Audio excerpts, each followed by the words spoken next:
Hey BookTube, it's Jeanette at the Not So Perfect Mom, and I realized there was one other shelf that has romance that I have not done a bookshelf tour of, and it's a really small section, but it is the contemporary romance books, and it's this stack here and the one behind it. So I'm just going to go through and tell you what's there, basically. I have Consumed, which is book 1 in the Breathless series by Melissa Toppin.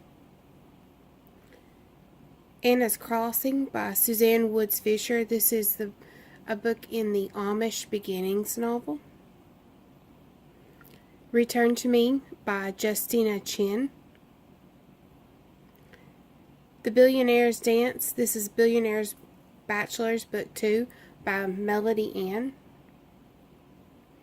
On the Island by Tracy Jarvis Graves, and this I've read, and it's actually a really good book, and it's kind of like a reverse Lolita. The woman teacher falls in love with her student after they are shipwrecked, basically, on an island, although I think at toward the ends of the book where the controversy comes in, he is of age, but it's actually a very sweet story. Fallen Angels by Lori Foster. Wallbanger by Alice Clayton. A Ghostly Tale of Forbidden Love by Madeline Martin. I guess this one probably could have went with the paranormal romance. Taking Chances by Rita and T.J. Webb. This one's a paranormal investigation novel, which I guess it could have went with the other one too, but it looks more contemporary to me. And then Heartbreaker by Linda Howard. This one is Lady of Quality, which I think is by Georgette Heyer. And I don't know if this one qualifies as contemporary or not, but I hear Georgette Heyer's work recommended quite a bit. So let me know, is that worth reading, and should it be on the contemporary shelf or the historical shelf? A Crystal River Anthology by Linnea Alexis. Runner. I believe this is the first book in the Runner series by Karma Kingsley. Blush for Me by Kristen Proby. Reason to Breathe and Barely Breathing, both by Rebecca Donovan. And these are the first two books in the Breathing series. If you were going to buy this, you need to buy both books to start you out with, because book 1 ends in a complete cliffhanger.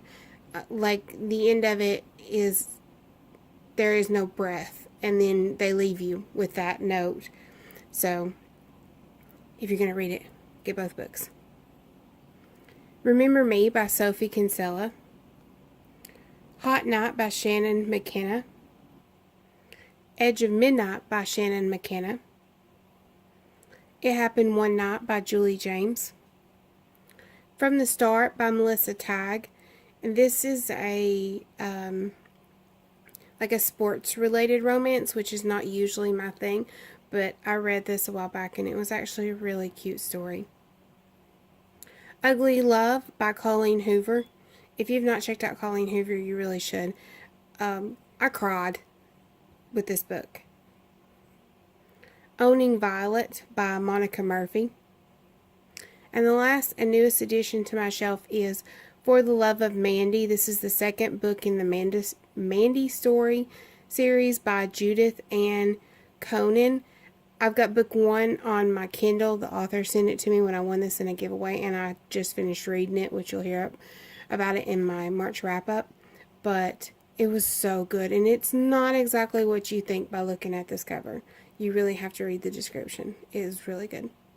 So that is all of the contemporary books that I actually own. A lot of the time I read contemporary romance on my Kindle rather than purchasing the book. But these are just a few of the ones that I really do love. So I will see you guys in the next shelf tour. Don't forget to like and subscribe if you want to see more. And I will see you next time.